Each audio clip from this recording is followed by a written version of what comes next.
there was in Uvalde. You know how people always mock the idea of a good guy with a gun stopping a bad guy with a gun? Yeah, Really? Well, the fact is, we've talked about this. Statistically, guns save far more lives than they take in the United States when you take into account defensive uses of firearms. It's not even close. Boom. That's done. Point is over.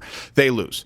Now, we had that with Sutherland Springs, right? Stephen Williford was on the show. One of the deadliest shootings in modern American history was stopped by a guy with an AR-15. Could have had that exact same scenario here.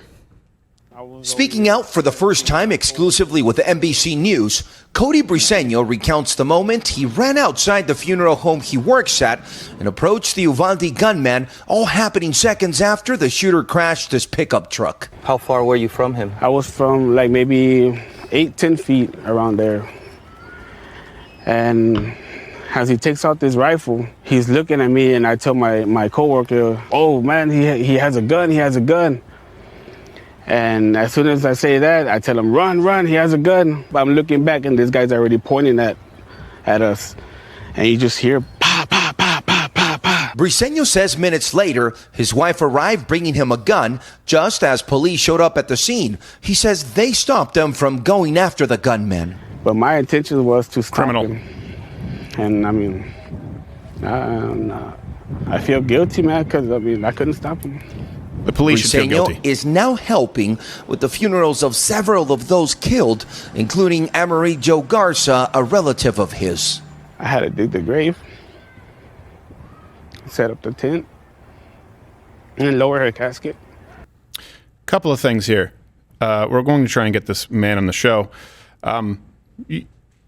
You shouldn't feel guilty. Those police should feel guilty. And by the way, it's one thing for the police to say don't do anything if they're handling it.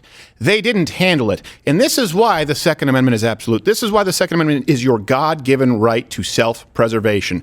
A police officer, or really any public employee, any member of our government, does not have the right or authority to tell that man that he cannot protect his and his own. That wasn't his daughter, but a relative of his. He had to dig a grave. Guess what? A police officer does not have the right to tell you, no. You don't have the right to prevent digging a child's grave, a relative of yours. You don't have that right. We're going to stop you. Right there. Hey, we don't know if he would have stopped him. Would have given at least a fighting chance, the only fighting chance, because the police didn't fight the shooter. It's your God-given right to self-preservation. We don't know what would have happened. But you know what? I want more guys like that. And I want guys like that to not fear repercussions from the police or federal marshals or FBI in a situation like that. We're not talking about people going around hog wild with firearms. We're talking about where would there ever be a more appropriate situation than a man crashing his vehicle, aiming a rifle at you? Guess what? He's now forfeit his right to live. Yeah, absolutely. He's shooting at you. And by the way, I want more wives like that. Think about the mindset. The mindset is somebody is shooting at me. I'm not running and hiding.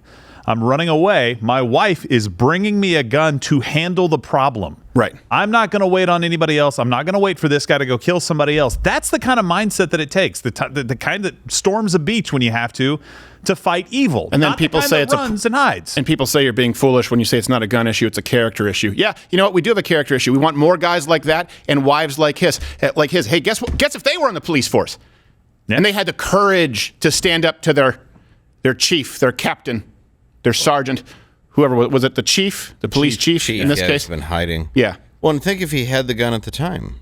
Yep. Yeah. On Been it. done. And that happens far more often than the mass shootings you hear about in the news. Far more often there are scenarios where that man has a gun, bang, problem solved. 1.6 million last year. An average of sometimes 3 million a year, compared to in the teens of thousands of firearm homicides, the vast majority of which are gang-related. It's not even close, but I want you to see that individual story and know that it could have potentially all been stopped. Watch Louder with Crowder live, Monday through Thursday, 10 a.m. Eastern.